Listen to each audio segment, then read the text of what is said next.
Hey everyone, welcome to the first issue of my virtual mailbag where I will be answering your questions for you. My name is Maria Cappa and I am a NASM certified personal trainer as well as a Star Diamond coach with Beachbody.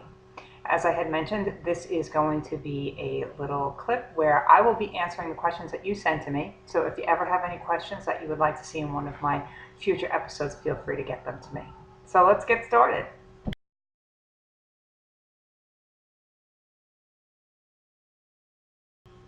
So the first question is, should I feel nauseous when I'm working out? And this is a very interesting question that I actually get a lot because you do hear a lot of people who are doing more intense programs like Insanity or maybe on P90X, Plyo X, saying that they've worked out to the point where they've actually thrown up. And sometimes it's kind of looked at like, if you're not throwing up, you're not really working out, but here's the deal with the nauseous feeling when you're working out. It's your body's way of telling you that you're pushing yourself a little too hard. So if you're getting to the point where you feel nauseous in your workout, I would strongly encourage you to be wearing a heart rate monitor, because the chances are you could be pushing yourself outside of a safe range for your heart to be working in, and that could be why your body is making you nauseous.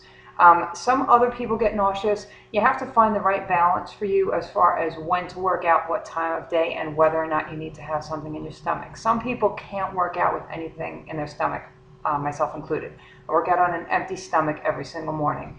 And then other people find that they actually can't work out on an empty stomach. So you have to kind of, if you're getting nauseous, but it's not at a time where you're like really, really working very, very intensely, that might be what the issue is. So play around with working out on an empty stomach, working out with a little something in your stomach, and see if that helps you at all. But if it's happening consistently and it's in programs where you're doing high intensity cardio, definitely have a heart rate monitor on, because that's probably your body telling you that you're working way too hard.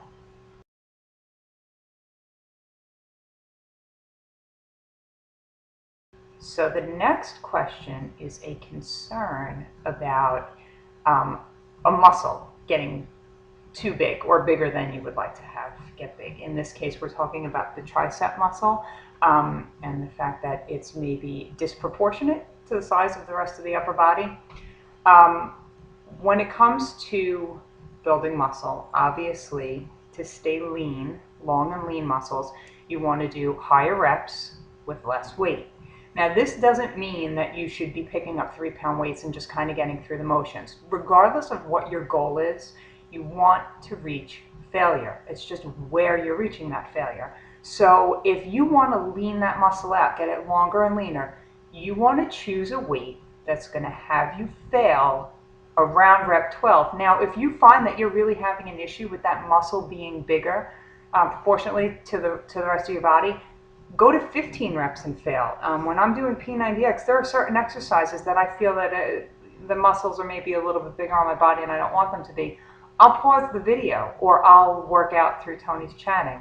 And I will fail instead at like maybe rep 15 to 20, just to make sure that that muscle is staying long and lean. But that last rep is absolutely almost impossible for me to do. That's what failure means. So it doesn't mean just go with a really light weight and just kind of get through the movement. It means get yourself to failure, but at a higher rep. The second part of the question was maybe back off on that muscle again, and I want to strongly encourage you to never, ever, ever ignore one of your muscle groups, ever. When you're working your muscles, and in this case we're talking tricep, you always need to work the opposing muscle groups. So if you're working your bicep, you're tightening the muscle up as you're working it. It needs to be stretched in the opposite direction as well. In addition to stretching it, by working the opposing muscle group, the tricep, you're actually stretching out your bicep. So don't ever ignore one of your muscle groups. You always want to work it out. But again, you could be working out, failing at a higher rep to keep that muscle longer and leaner. So if you're already at 12 reps and you want to increase it to maybe 15 or even 20, that's fine, but definitely don't ignore any of your muscle groups. When you're at the gym and you see some of these guys that are walking around like this, it's like they can't even bend their arms. They're probably working a little harder on their bicep than they are on their tricep. So just make sure that you're keeping yourself totally well balanced, working opposing muscle groups, but it is okay if you want to go more reps on one muscle group to lean out the muscle a little bit more.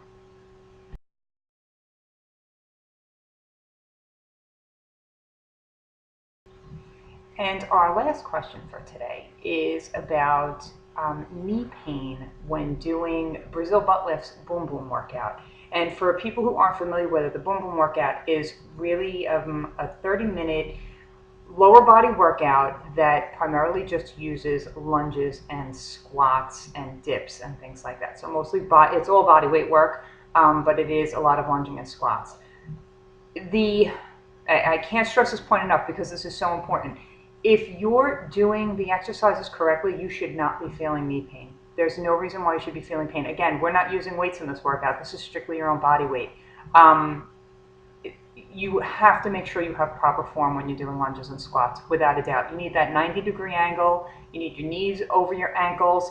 Can't be jutted out at all. Your butt has to be back and out. Proper form is key when you're doing lunges and squats and exercises of that form. Now, if you have some kind of knee injury, your doctor might suggest that you not be doing lunges and squats. And certainly, what your doctor suggests would override anything that I'm saying here. But for most people, if you're doing the workout and you're just kind of getting like this achy feeling, chances are your form is not correct. And my strongest recommendation for you would be to do the workout in front of a mirror. It's really the best thing that you can do. You can see what you're doing right, what you're doing wrong, but you have to make sure you have that proper angle. Your knee has to stay over your ankles and your butt has to be out and back.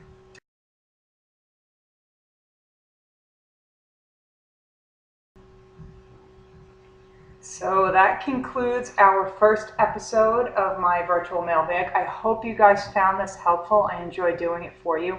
So if you have any questions that you would like to see answered, please get them to me. Probably the easiest thing to do is to head to my website, www.hardcoremama.com, and under the Contact Me button, there are a ton of ways for you to get in touch with me. And you can get me your questions that way, and then I will answer your questions for everyone else to see on one of my upcoming episodes. Thanks so much. Have a great day, everyone.